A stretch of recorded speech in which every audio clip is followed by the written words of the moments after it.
إن الحمد لله نحمده ونستعينه ونستغفره ونؤمن به ونتوكل عليه ونعوذ بالله من شرور أنفسنا ومن سيئات أعمالنا. من يهده الله فلا مضل له ومن يضلله فلا هادي له، وأشهد أن لا إله إلا الله وحده لا شريك له، وأشهد أن محمدا عبده ورسوله أرسله بالحق بشيرا ونذيرا.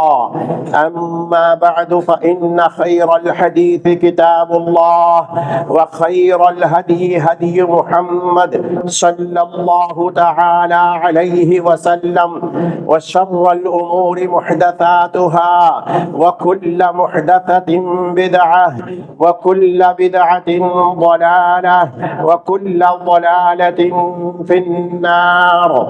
أعوذ بالله من الشيطان الرجيم. بسم الله الرحمن الرحيم.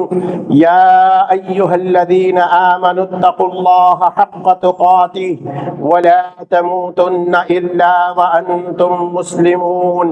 يا أيها الناس اتقوا ربكم الذي خلقكم من نفس واحدة وخلق منها زوجها وبث منهما رجالا كثيرا ونساء، واتقوا الله الذي تساءلون به والأرحام إن الله كان عليكم رقيبا. يا أيها الذين آمنوا اتقوا الله وقولوا قولا سديدا يصلح لكم أعمالكم ويغفر لكم ذنوبكم، ومن يطع الله ورسوله فقد فاز فوزا عظيما. قال الله تبارك وتعالى في محكم تنزيله: وما خلقت الجن والإنس إلا ليعبدون. اس مختصر سی حمد و صلات کے بعد محترم مسلمان بزرگوں، اسلامی نوجوان بھائیوں اور محترمہ اسلامی بہنیں، اللہ تبارک و تعالی نے اپنے قرآن مجید جو کہ اپنے آخری نبی جناب محمد الرسول اللہ صلی اللہ علیہ وسلم پر، اپنی آخری امت پر ان کی رشد و ہدایت کے لیے نازل کیا. اس کی ایک سورت سورہ زاریات، جس کی مشہور اور معروف آیت ہے. اگر مسلمان اس ایک آیت کریمہ کو کما حقہ سمجھ لے تو پھر دنیا بھی کامیاب اور آخرت بھی انشاءاللہ ضرور کامیاب. فرمایا اللہ تبارک و تعالیٰ نے: وَمَا خَلَقْتُ الْجِنَّ وَالْإِنسَ إِلَّا لِيَعْبُدُونِ. میں نے انسان اور جنات کو صرف میری عبادت کے لیے میں نے پیدا کیا ہے. اب عبادت کس کو کہتے ہیں؟ ایک بہت ہی جامع ترین تعریف علماء محققین نے بیان کی ہے کہ عبادت کس کو کہتے ہیں. لوگ عموماً یہ سمجھتے ہیں کہ عبادت نماز عبادت ہے، روزہ ہے، زکوٰۃ ہے، حج ہے. اس میں کوئی دو رائے نہیں ہے کہ یہ سب عبادات میں شامل ہیں، لیکن صرف انہی کو عبادات سمجھنا عبادت کی ناقص تعریف ہوگی، ناقص مفہوم ہوگا. جامع ترین مفہوم بہت ہی اچھے انداز میں بیان کیا گیا ہے. اگر اس کو ہم سمجھ لیں اور اس پر عمل پیرا ہو جائے تو پھر عبادت کا حق بھی ادا ہوگا، مساجد کا حق بھی ادا ہوگا، اللہ کا حق بھی ادا ہوگا، اللہ کے آخری نبی جناب محمد رسول اللہ صلی اللہ علیہ وسلم کے حقوق بھی ادا ہوں گے، اور پھر ساری کائنات کے ذرے ذرے کا جس کا بھی حق ہم پر عائد ہوتا ہے ان تمام کا حق ادا ہوگا. کہیں بھی کسی قسم کی حق تلفی نہیں ہو پائے گی، نہ شرک رہے گا، نہ بدعت رہے گی، نہ اللہ کے علاوہ کسی کی عبادت، نہ اللہ کے علاوہ کسی کی نظر و نیاز، کچھ بھی نہیں۔ خالص ہماری پوری کی پوری زندگی اللہ کی رضا اور اس کی خوشنودی سے معمور ہو جائے گی۔ اور کیا تعریف ہے عبادت کی؟ ہیا اسم جامع، کہاں علماء محققین میں ایک جامع ترین نام ہے عبادت، صرف نماز کا نام نہیں، صرف روزے کا نہیں، بلکہ اسم جامع، ایک ایسا جامع ترین نام ہے جو اللہ تعالیٰ کی ساری رضامندی کو اپنے اندر سمویا ہوا ہے۔ لما یحب اللہ ویرضا، ہر وہ چیز جس کو اللہ چاہتا ہے اور اس کام سے اللہ راضی ہوتا ہے۔ صرف نماز نہیں، صرف مسجد کی عبادت نہیں، صرف روزے کے سحر و افطار نہیں، گھر میں بیوی والی زندگی، اولاد کے ساتھ کی زندگی، تجارت معاملات والی زندگی، یہ سارے ما یحب اللہ ویرضا، جس سے اللہ خوش ہوتا ہے اور راضی ہوتا ہے۔ من الاقوال والاعمال الظاہرة والباطنہ، من الاقوال، کن سے خوش ہوتا ہے؟ انسان کی زبان سے نکلنے والے الفاظ، بول، جس کو عربی میں قول کہتے ہیں، جتنی بھی زبان سے وہ ادا کر رہا ہے، مسجد میں ہو، مدرسے میں ہو، بازار میں ہو، گھر میں ہو، جو بھی اپنی زبان سے گفتگو کر رہا ہو، اگر اللہ اس سے خوش ہے تو وہ عبادت ہے۔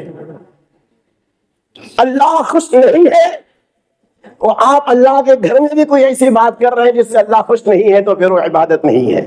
کیا پیاری تعریف بیان کی ہے۔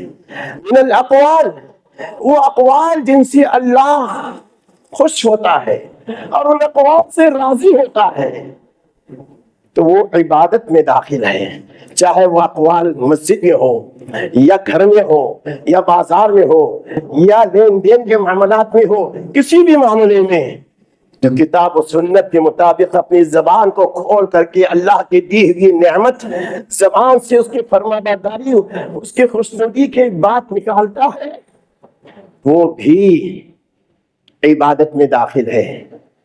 والاعمال الظاہرة والباطنہ، اور زبان کے علاوہ جسم کے سارے اعضاء سے سرزد ہونے والے اعمال دو قسم کے ہیں، ایک ظاہری اور ایک باطنی۔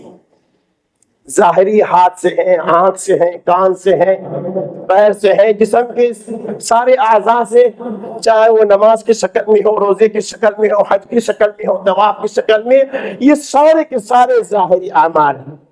والباطنہ، اور پوشیدہ اعمال، باطنی عمل جس کا تعلق، گہرا تعلق دل سے ہوتا ہے۔ تو دل سے باطنی اعمال اور ظاہری اعمال جو اللہ کو خوش کرنے والے ہوں، جن سے اللہ خوش ہوتا ہے، وہی عبادت ہے۔ پہلے غور کر لیں، ہم زبان کھولنے سے پہلے میں جو بولنے جا رہا ہوں، چاہے بیوی کے ساتھ بول رہا ہوں یا بچوں کے ساتھ بول رہا ہوں یا کسی بھائی کے ساتھ بات کر رہا ہوں، مسجد میں کوئی بات زبان سے نکال رہا ہوں، بازار میں کیوں نہ ہو، اگر اللہ اس سے خوش ہے تو عبادت میں داخل ہے، عبادت میں داخل ہے۔ اگر اللہ ان الفاظ سے خوش نہیں ہے، سمجھ جاؤ عبادت میں داخل نہیں ہے۔ اور جس عمل سے اللہ خوش ہوگا وہ عمل عبادت میں داخل ہے، اور جس عمل سے اللہ راضی نہیں وہ عمل عبادت میں داخل نہیں ہے۔ ہم کو چاہیے کہ جامع ترین جو تعریف عبادت کی بیان کی گئی ہے، اسی کی بنیاد پر ہم اپنی ساری زندگی گزارنے کی کوشش کریں۔ میرے محترم، اللہ کے رسول صلی اللہ علیہ وسلم نے، صحابہ کرام رضوان اللہ علیہم اجمعین نے، محدثین کرام نے عبادت کا اصلی مفہوم کیا سمجھا؟ یعبدون کا معنی لیوحدون کہا مفسرین کرام نے۔ عبادت کا معنی نماز پڑھنا نہیں لیا، عبادت کا معنی روزے رکھنا نہیں لیا، جو بلکہ سب سے پہلے ہر قسم کی عبادت کا مستحق صرف ایک اللہ تعالی ہے۔ ایک اللہ کو عبادت کا مستحق ٹھہرانا، سمجھنا، اپنی اولاد کو سمجھانا، اس کے مطابق ان کی تربیت کرنا، یہ ہے توحید، یہ ہے عبادت۔ تو انسانوں کو اللہ تعالیٰ نے جو پیدا کیا ہے، لیعبدون کا مطلب یہ ہے کہ وہ زندگی بھر خود توحید برس رہے اور اپنی اولاد کو، اور جہاں جہاں وہ کام کرتا ہے وہاں دوسروں کو توحید والا بنائے۔ اور اس کے ساتھ ساتھ ہم کلمہ توحید پڑھتے ہیں، اس کا مطلب کیا ہے؟ یہ نہیں کہ جو ہے ہم صرف اللہ کی عبادت جیسے چاہے ویسے کریں۔ جمعہ کی نماز ہے، جمعہ کا دن ہے، ہم کیوں جنت کے دروازے کھولے جاتے ہیں، جہنم کے دروازے بند کر دیے جاتے ہیں؟ آج ہماری چھٹی کا دن ہے، 2 رکعت کے بجائے 4 رکعت پڑھ لیں؟ نہیں، تو یہ زمین پر کہیں 4 رکعت نہیں پڑھی جاتی، جمعے کی 2 ہی رکعت پڑھی جاتی ہے۔ اگر وہ پڑھتا ہے تو عبادت اللہ تعالیٰ کے نزدیک قابل قبول نہیں۔ کیوں؟ اللہ تعالیٰ نے کہا قل ان کنتم تحبون اللہ، اگر تم اللہ سے محبت کرنا چاہتے ہو۔ اللہ کی محبت کب؟ ایک تو سب سے پہلے اس کی عبادت میں کسی کو شریک نہ کیا جائے، اور پھر دوسری چیز اس کی عبادت محمد رسول اللہ صلی اللہ علیہ وسلم کے بتائے ہوئے طریقے کے مطابق۔ آدمی اللہ تعالیٰ کی عبادت اپنے حساب سے کرے، اللہ تعالیٰ کو بھی پسند نہیں۔ اللہ تعالیٰ نے بھیجا نبی کو اسی لیے، اس کی عبادت سکھانے کے لیے بھیجا، صرف اس کی عبادت اپنے نبی کے بتائے طریقے پر ادا کرنے کا حکم دے کر کے بھیجا ہے۔ کہا کہ قل ان کنتم تحبون اللہ، اے محمد صلی اللہ علیہ وسلم آپ کہہ دیجیے، اعلان کر دیجیے، اگر اللہ کی چاہت، اس کی محبت چاہتے ہو، ادھر ادھر تلاش مت کرو، فاتبعونی، تم میری اتباع کرو۔ میں جو پڑھتا ہوں وہ پڑھو، جس وقت پڑھتا ہوں اس وقت پڑھو، جہاں پڑھتا ہوں وہاں پڑھو، جو پڑھتا ہوں وہ پڑھو، جتنا پڑھتا ہوں اتنا پڑھو، جو کرتا ہوں وہی کرو، یہی اتباع ہے۔ میرے محترم، آپ میں سے حجاج کرام بھی ہوں گے، حج کی سعادت سے ہمکنار ہوئے ہوں گے۔ حج کا ایک ایک لمحہ عبادت کا آپ کو معلوم ہے کہ 90 تاریخ کو عرفات سے گزرنے کے بعد 9ویں اور 10ویں کی درمیانی رات مزدلفہ میں گزاری جاتی ہے۔ مزدلفہ میں جانے کے بعد اللہ کے نبی علیہ السلام نے، بس آپ نے مغرب اور عشاء کی نماز ملا کر کے ایک مرتبہ ادا کیا۔ ہر وقت کہا ان الصلاۃ کانت علی المؤمنین کتابا موقوتا، نماز اس کے وقت پر مقرر کی گئی ہے۔ ظہر کی نماز ظہر کے وقت پر، عصر کی نماز عصر کے وقت پر، مغرب کی نماز مغرب کے وقت پر، عشاء کی نماز عشاء کے وقت پر۔ لیکن اللہ کے نبی علیہ السلام کی اتباع کرتے ہوئے آج بھی لاکھوں کا مجمع عرفات کے میدان سے مغرب کی نماز اذان ہوتی رہتی ہے، نماز نہیں پڑھیں گے، نکلیں گے، مزدلفہ پہنچیں گے۔ کیوں؟ نبی کائنات صلی اللہ علیہ وسلم نے آج حجاج کرام کے لیے مغرب کی نماز کا وقت مغرب کے وقت نہیں رکھا، مزدلفہ میں جا کے پڑھنے کا حکم دیا ہے۔ جب پہنچیں گے وہاں تب مغرب کی نماز پڑھیں گے۔ ان کے لیے مغرب کی نماز کا وقت مغرب کا وقت نہیں ہے، مزدلفہ پہنچنے کے بعد ہے۔ یہ نبی کی سنت ہے۔ اگر کوئی حاجی نہیں، یہ تو نماز قضا ہو جائے گی، یہ سمجھ کر کے اگر وہ عرفات ہی میں نماز پڑھتا ہے، نبی صلی اللہ علیہ وسلم کے اتباع کی مخالفت کر رہا ہے، اللہ تعالیٰ کے حکم کی مخالفت کر رہا ہے۔ اور وہاں جانے کے بعد اللہ کے نبی علیہ السلام نے مغرب کی عشاء کی نماز پڑھی، اس کے بعد آپ نے آرام فرمایا۔ آنکھ کی سوانح عمری گھر کی ہو، بازار کی ہو اور مسجد کی ہو، ساری زندگی کے ایک ایک لمحے کو صحابہ کرام نے محفوظ رکھا ہے۔ اسی لیے قرآن نے کہا لَقَدْ كَانَ لَكُمْ فِي رَسُولِ اللَّهِ أُسْوَةٌ حَسَنَةٌ، یقیناً رسول اللہ صلی اللہ علیہ وسلم کی زندگی میں تمہارے لیے اسوہ ہے۔ اللہ تعالیٰ نے اسوہ کیوں قرار دیا؟ اسوہ اسی کا ہو سکتا ہے جس کی زندگی محفوظ ہو، جس کی زندگی محفوظ نہیں اس کو اسوہ بنانا چھ معنی دار ہے۔ کیا مطلب ہوتا ہے؟ ایک ہنسی مذاق کی بات ہو جائے گی، کیونکہ نبی کی زندگی سے بڑھ کر کسی کا اسوہ محفوظ نہیں ہے۔ کسی کی زندگی کا اسوہ، کسی کا طریقہ منقول نہیں ہے جتنی حفاظت کے ساتھ محدثین کرام نے، تابعین عظام نے، صحابہ کرام نے آپ کی زندگی کو محفوظ رکھا ہے۔ اس لیے آپ کی زندگی ہمارے لیے نمونہ ہر میدان میں۔ وہاں جا کر کے عشاء کی نماز کے وقت پر، مغرب کا وقت ڈلنے کے بعد جا کر کے نماز پڑھنا ہی اصل نماز ہے۔ کوئی یہاں پڑھتا ہے عرفات کے میدان میں، اس کی نماز نہیں ہوگی، وہ اللہ کے رسول صلی اللہ علیہ وسلم کی سنت کا مخالف ہوگا۔ اور وہاں جانے کے بعد اللہ کے رسول صلی اللہ علیہ وسلم نے یہ 2 رکعتیں ادا کر، 2 نمازیں پڑھنے کے بعد آپ نے آرام فرمایا، کوئی نماز نہیں پڑھی۔ متبعین سنت وہی ہے جو نبی کی سنت کو ادا کرتے ہوئے مغرب اور عشاء کی نماز پڑھ کر کے سو جائیں۔ اگر کوئی کہے کہ بھائی ہم کب آئیں گے پتہ نہیں، لاکھوں کا روپیہ خرچ کر کے آئے ہیں، پھر دوبارہ حج پر آئیں گے یا نہیں اللہ کو معلوم، چلو یہاں کی رات بھی عبادت میں گزارتے ہوئے عبادت کرتے رہے، نماز پڑھتے رہے، نہیں، نبی کے حکم کے خلاف امر ہو تو اس کا کوئی عمل قابل قبول نہیں۔ اللہ کے نبی علیہ السلام نے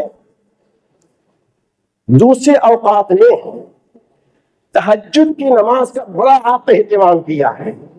مورخین نے آپ کی سیرت میں تہجد کی نماز کا تذکرہ کرتے ہوئے 1 یا 2 وقت شاید آپ کی تہجد کی نماز چھپی ہوئی ہوگی، لیکن آپ نے مزدلفہ میں تہجد کی نماز بھی نہیں پڑھی۔ وہاں تہجد کی نماز نہ پڑھنا سنت نبوی ہے، اطاعت رسول ہے۔ تو ہم جو ہے نماز میں بھی، تقوی پرہیزگاری میں بھی نبی سے آگے نہیں بڑھ سکتے ہیں، اور وہ عمل اللہ تعالیٰ کے نزدیک قابل قبول بھی نہیں ہو سکتا۔ آپ کو بتا دوں چلیے، سید التابعین عبداللہ ابن مبارک رحمۃ اللہ علیہ، آپ نے بھی نام سنا ہوگا، بڑے جلیل قدر تابعی اپنے زمانے کے، فجر کی نماز میں مسجد میں تشریف فرما ہے، 2 رکعت نماز پڑھ کر کے سنت نماز۔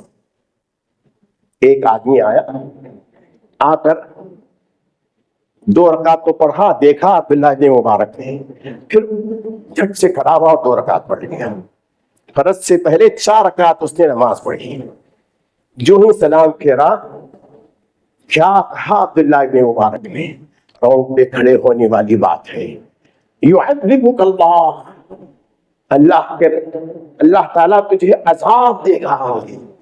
ڈائریکٹ عذاب کا ذکر کیا، یعذبک اللہ۔ اس اللہ کے بندے نے سوال کیا، یا عبداللہ هل يعذبني اللہ علی الصلاۃ، کیا اللہ مجھے نماز پڑھنے پر بھی عذاب دے گا؟ یہ تو نماز دنیا کے لوگ سو رہے ہیں، میٹھی نیند میں لگے ہوئے ہیں، میں چھوڑ چھاڑ کر کے آ کر کے اللہ کی عبادت 2 رکعت اور پڑھ لیا، کہ اس پر بھی اللہ عذاب دے گا؟ 2 رکعت پڑھنے کے بجائے 4 رکعت اس نے پڑھ لی تھی۔ تو عبداللہ ابن مبارک نے کہا، بل يعذبك الله على خلاف السنہ، آپ نے فرمایا نماز پڑھنے کی بنیاد پر نہیں، سنت کے خلاف نماز پڑھنے پر اللہ تعالیٰ تجھے عذاب دے گا۔ قرآن مجید کی آیت پڑھ کر کے سنایا، فَلْيَحْذَرِ الَّذِينَ يُخَالِفُونَ عَنْ أَمْرِهِ أَن تُصِيبَهُمْ فِتْنَةٌ أَوْ يُصِيبَهُمْ عَذَابٌ أَلِيمٌ۔ نبی صلی اللہ علیہ وسلم کی مخالفت کرنے والے زندگی کے کسی بھی میدان میں کیوں نہ ہو، ان کو ڈرنا چاہیے۔ ان تصیبہم فتنۃ، اللہ تعالیٰ دنیا میں بھی آزمائش میں مبتلا کرے گا، اور آخرت میں تو عذاب علیم تیار ہے۔ تو میرے محترم، ہم آزاد نہیں ہیں کہ عبادت ہم اپنے حساب سے، شوق سے، اپنی حیثیت سے ادا کریں۔ ہم کتاب و سنت کے تابع ہیں، نبی صلی اللہ علیہ وسلم کے حکم کے تابع ہیں، اسی کے مطابق ہم کو نماز بھی پڑھنا پڑے گا، روزے بھی رکھنا پڑے گا، ہر معاملہ اسلام کے دائرے میں رہ کر کے ہم کو نبی صلی اللہ علیہ وسلم کے طریقے اور آپ کے حکم کے مطابق چلنا ہوگا، ورنہ اگر ہم آزادی اختیار کریں تو کتنی بڑی بات ہوگی۔ اور یاد رکھ لیجیے، کسی کام کو اچھا سمجھ کر کے ہم نہیں کر سکتے نبی کے حکم کے مقابلے میں۔ بخاری شریف کی ایک حدیث میں اللہ کے نبی نے ایک صحابی کو دعا سکھائی کہ سونے سے پہلے یہ پڑھ کر کے سو جایا کرو، اگر ہو سکا تو اس کے بعد بات بھی مت کرو۔ وہ کون سی دعا؟ بڑی لمبی دعا ہے۔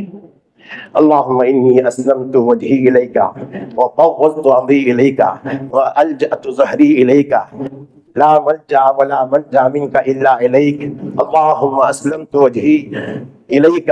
یہ کہتے گیا آخر میں کہا اللہم انی آمنت بنبیک الذی ارسلت،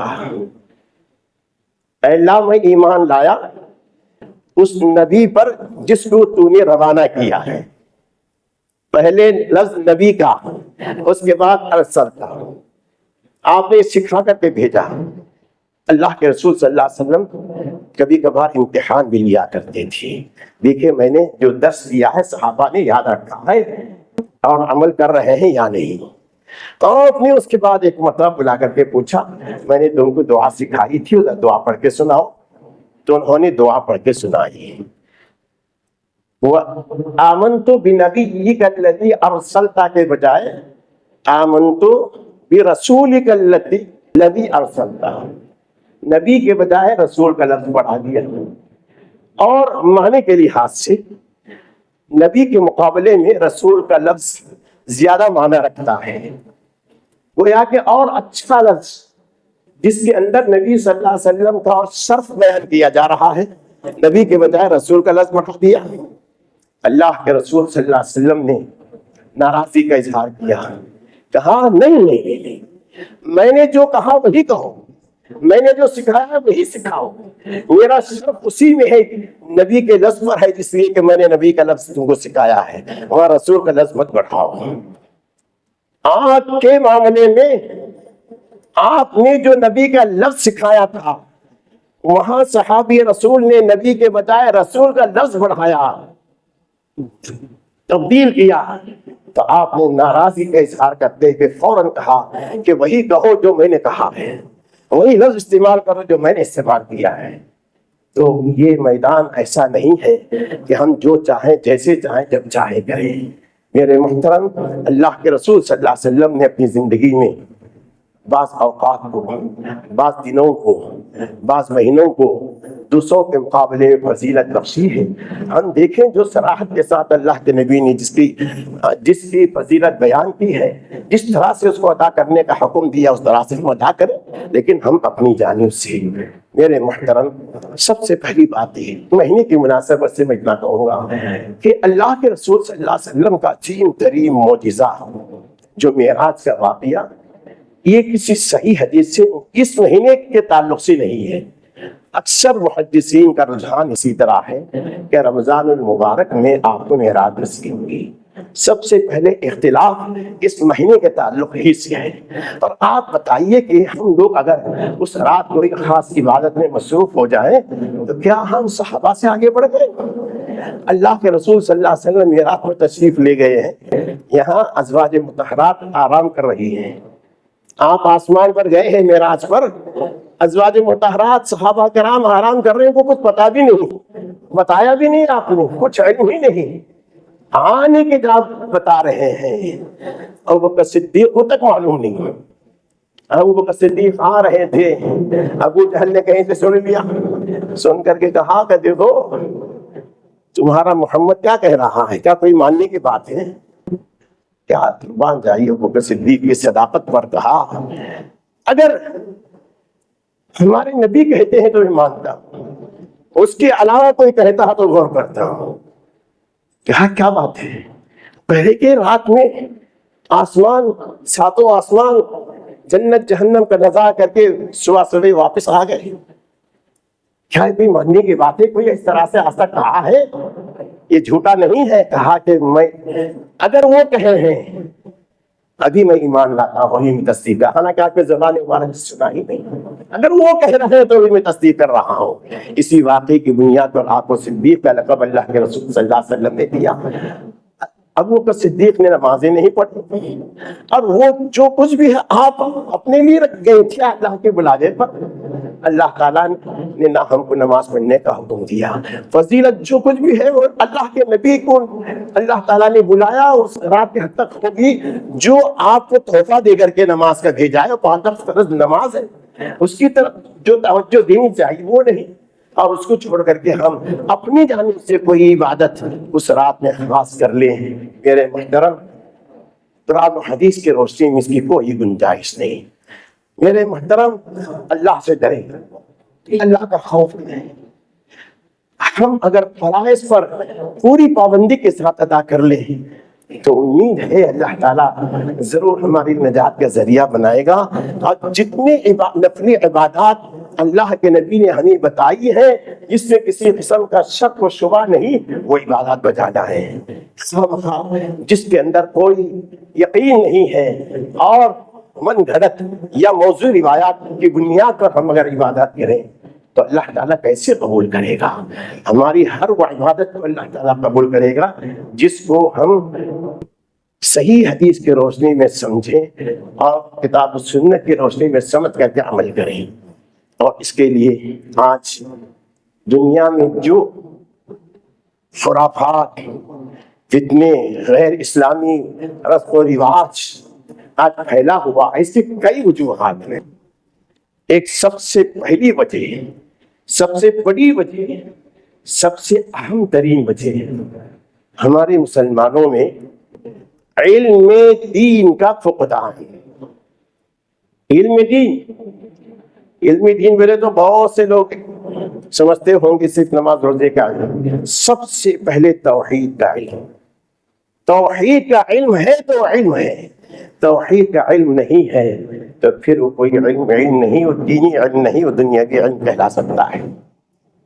میرے محترم، آپ اسلامی احکامات پر غور کر کے دیکھیں، توحید یہ سکھانے والے مدارس والے نہیں، علماء نہیں، وہ سب اپنی جگہ سکھائیں گے اپنے وقت پر۔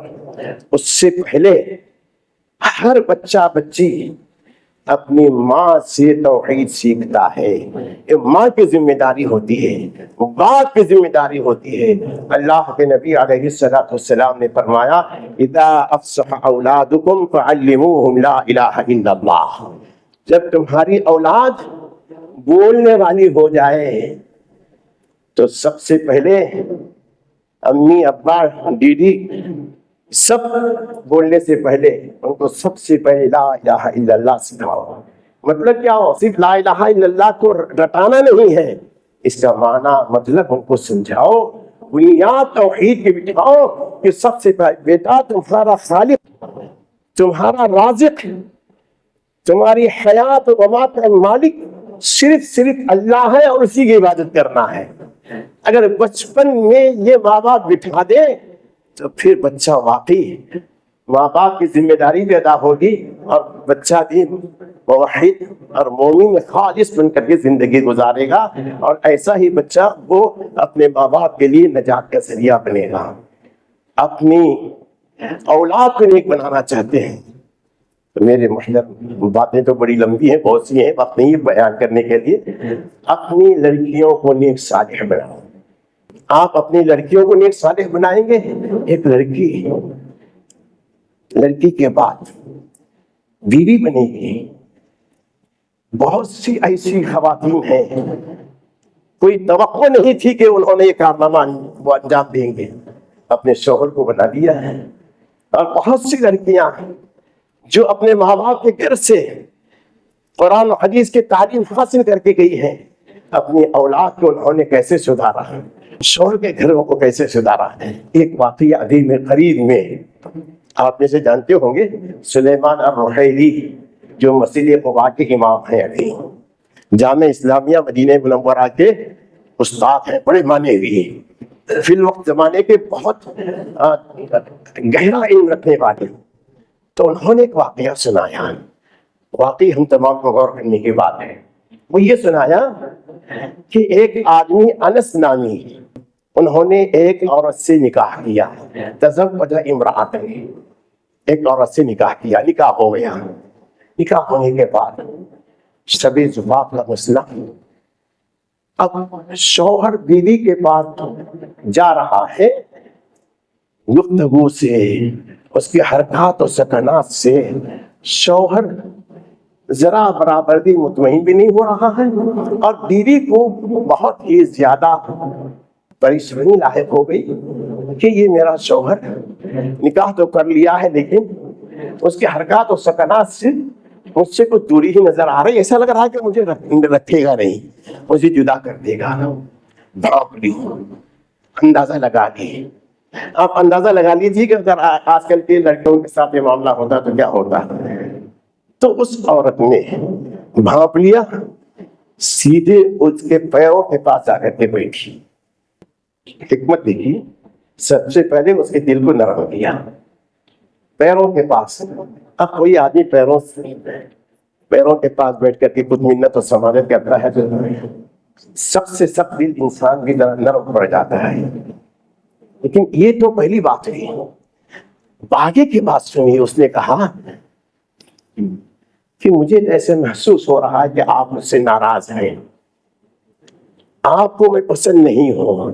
ایک جملہ کہا، قرآن کیا ہے جملہ، قرآن کی دعوت، کیا کہا؟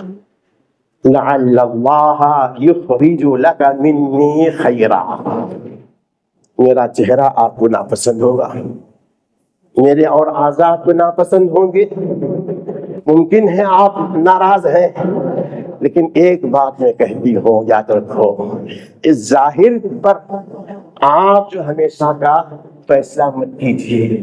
بات یہ ہے لعل اللہ یخرج لک منی خیرا، شاید اللہ تعالیٰ میرے ذریعے سے آپ کے لیے خیر نکالے گا، میرے ذریعے سے آپ کو خیر کا معاملہ کرے گا۔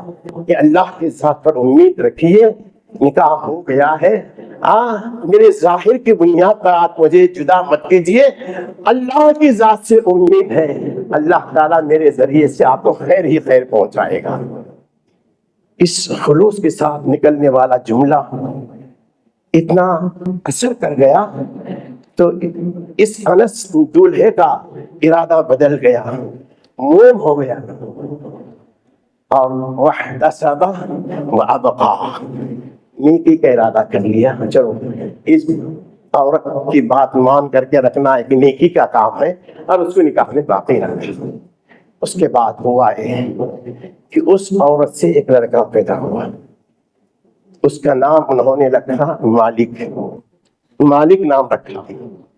اس کے بعد وہ لڑکا جو ہی کچھ الف با سیکھنے کے لائق ہوا، ایسا ترقی حاصل کرتا گیا، ایسا ترقی حاصل کرتا گیا کہ کم عمری میں قرآن مجید حفظ کر لیا۔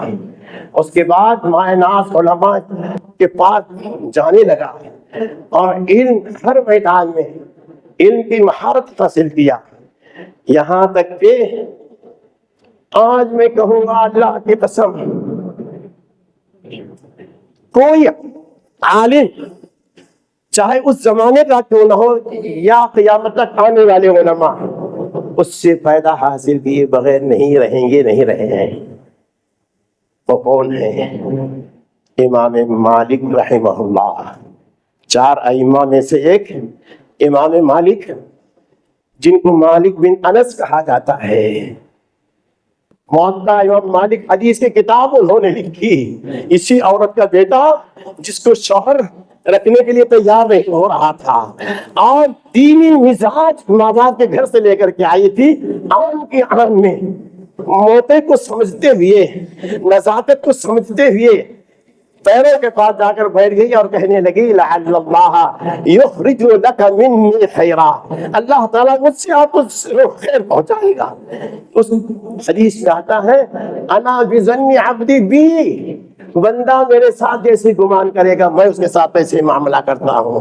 اس اللہ کے بندے نے اللہ سے خیر کا کہ امید رکھی اپنے لیے، شوہر کے لیے، تو آج اس مالک سے محبت کرنا ایمان کی علامت ہے، اس لیے کہ اہل علم سے، نیک لوگوں سے، اولیاء سے محبت کرنا ایمان کی نشانی ہے۔ آج ساری دنیا امام مالک کا نام سنتے ہی خوش ہو جاتی ہے، دعائیں بھیجتی ہے، اور شب و روز لوگ علماء کرام ان کے علوم سے فائدہ حاصل کر رہے ہیں۔ کون ایک ایسی عورت جس کو جلدی رکھنے کے لیے تیار نہیں ہو رہے؟ قرآن میں اللہ تعالیٰ نے کہا کہ بہت سی چیزیں ایسی ہیں کہ تم پسند کرتے ہو لیکن تمہارے لیے شر کا باعث ہے۔ عسیٰ ان تحبوا شیئا وہو شر لکم وعسیٰ ان تکرہوا شیئا وہو خیر لکم، اور بہت سی چیزیں تم اس کو ناپسند کرتے ہیں لیکن تمہارے لیے بہتری کا باعث ہوتا ہے۔ واللہ یعلم وانتم لا تعلمون، اللہ بہتر جانتا ہے، تم نہیں جانتے ہو۔ اس لیے میرے محترم ہم دین کو اختیار کریں، دین جس میں بھلائی کہا اس کو بھلائی سمجھیں، دین جس میں شر قرار دیا اس کو شر سمجھتے ہوئے اس سے دوری اختیار کریں۔ بہرحال میرے محترم آج ہمارے معاشرے میں جتنی بدعملی ہے وہ علم کے فقدان، اور خاص طور سے ہماری بیٹیاں، ہماری عورتیں صحیح اور حقیقی دینی علم سے محروم کی بنیاد پر ہے۔ وقت نہیں ہے کہ میں کچھ اور کہوں، بس میں اپنی ایک بات کہہ دیتا ہوں کہ شہری ہریہر داؤنگری کے قریب میں پہلی مرتبہ آیا ہوں آپ کے پاس، ورنہ تو بہت سے لوگ مجھے جانتے ہیں۔ وہاں 26 سال سے خالص کتاب و سنت کی روشنی میں سلفی ادارہ لڑکیوں کا چل رہا ہے جس کا نام جامعۃ الطیبات ہے۔ ہر سال وہاں لڑکیاں پڑھتی ہیں، فارغ ہوتی ہیں، سند فضیلت حاصل کرتی ہیں۔ بہت سی لڑکیاں آتی ہیں اور آ کر کے ہدایت پاتی ہیں اور توحید پرست ہو رہی ہیں۔ آپ کو معلوم ہونا چاہیے کہ قرآن مجید حفظ کرنے کا شعبہ الگ ہوتا ہے، 4 سال اس کو لگ جاتے ہیں، 8 سال عالمیت کا ہوتا ہے، 12 سال ہو جاتے ہیں، لیکن لڑکیوں کے لیے ذرا زیادہ وقت لگ جاتا ہے۔ اس لیے ہم نے یہ سوچا کہ وہ 4 سالہ حفظ کا شعبے حفظ کو ہم نے عالمیت ہی میں ضم کر دیا۔ 12 سال کی تعلیم 8 سال کے اندر، حافظ قرآن بھی اور عالم دین بھی۔ لہٰذا میرے محترم الحمدللہ لوگ کامیاب ہو رہے ہیں۔ رضا اللہ عبد الکریم صاحب دلی کے، ظفر الحسن صاحب شارجہ کے 2 سال سے مسلسل وہ تشریف لائے، دیکھ کر کے انہوں نے دل سے دعائیں دی کہ واقعی جو ہے بہت ایک انوکھا کام کیا جا رہا ہے، مختصر عرصے میں بچیوں کو عالمہ اور جو ہے حافظہ بنایا جا رہا ہے، تو یہ خدمت انجام دی جا رہی ہے۔ اور آپ حضرات جانتے ہیں کہ مدارس عربیہ کا کوئی خصوصی آمدنی کا ذریعہ نہیں ہوتا اور اس کا بھی نہیں ہے، بس اللہ پر بھروسہ کرتے ہوئے مخیر احباب کے تعاون سے چل رہا ہے۔ بہت سی لڑکیاں غریب ہیں، یتیم ہیں، جو فیس نہیں دے پاتی ہیں۔ ہم جو بھی آتے ہیں کسی کو واپس نہیں بھیجتے، کسی کو واپس نہیں بھیجتے، لے لیتے ہیں، اگر طاقت ہو تو دے، ورنہ تو جو ہے آپ جیسے احباب سے ہم درخواست کرتے ہیں کہ غریب بچیوں کی یہاں آتی بچیاں اور جگہ پر کالج میں پڑھ رہی ہوں گی یا مدارس میں پڑھ رہی ہوں گی، آپ فیس دے کر کے پڑھا رہے ہیں، تو غریب بچوں کو بھی اپنی بچیوں کو سمجھتے ہوئے آپ ان کی فیس کی ادائیگی کے ساتھ ان کو پڑھانے کی اپنی زندگی کی آخری سانس تک کہ ہماری بچیوں کی طرح چند بچیاں ہماری طرف سے بھی حافظ قرآن بنے، عالم دین بنے اور دین کی تبلیغ کریں، اس کا عزم کرتے ہوئے آپ سے مؤدبانہ مخلصانہ درخواست ہے کہ جن کو اللہ تعالیٰ نے طاقت سے نوازا ہے وہ جو ہے اپنی طاقت کے مطابق 1 یا 2 3 4 5 بچیوں کی کفالت لیں اور زندگی کی آخری سانس تک کرتے رہے. دیکھیے اللہ تعالیٰ کے کا کتنا اجر اور ثواب اور کتنی رحمتیں برکتیں اس کی وجہ سے نازل ہوتی رہتی ہیں. اور خواتین سے بھی میں گزارش کروں گا کہ وہ بھی اپنی غریب بہنوں کے لیے اپنی طاقت کے مطابق اگر کفالت لینے کی طاقت ہے، ذمہ داری لینے کی طاقت ہے، لیں، یا تو کم سے کم جتنا اللہ تعالیٰ نے تعاون کی ہمت دی ہے تعاون کریں اور مدرسے کو ترقی دینے کی کوشش کریں. باہر ہم لوگ رہیں گے اور ساتھ ہی ساتھ آج کل تو موبائل کا زمانہ ہے، موبائل پہ بھی ہے، اسکینر بھی عورتوں کے اندر بھی پہنچایا گیا ہے، وہ بھی اسکینر کے ذریعے سے تعاون کر سکتے ہیں، کیش بھی دے سکتے ہیں. میں امید کرتا ہوں کہ آپ لوگ ضرور زیادہ سے زیادہ ہر ایک آدمی کفالت لینے کی کوشش کریں گے.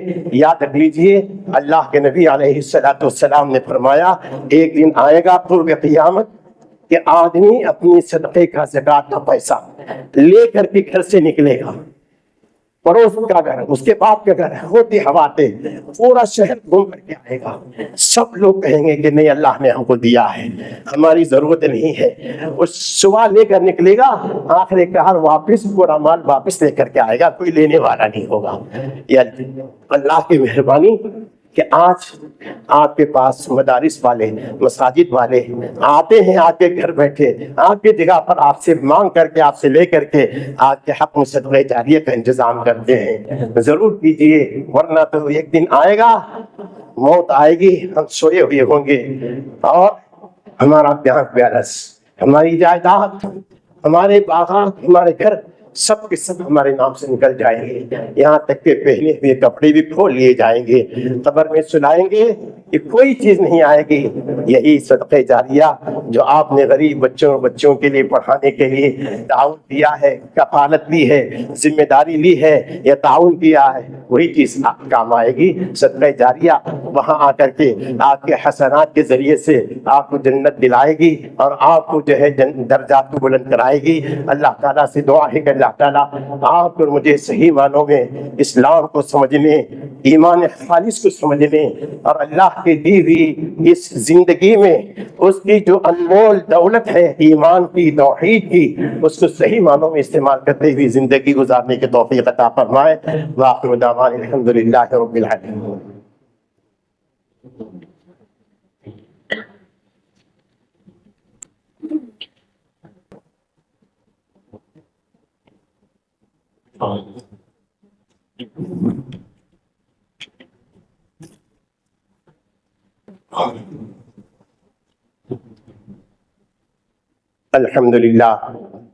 الحمد لله نحمده ونستعينه ونستغفره ونؤمن به ونتوكل عليه ونعوذ بالله من شرور أنفسنا ومن سيئات أعمالنا. من يهده الله فلا مضل له ومن يضلله فلا هادي له. وأشهد أن لا إله إلا الله وحده لا شريك له وأشهد أن محمدا عبده ورسوله أرسله بالحق بشيرا ونذيرا.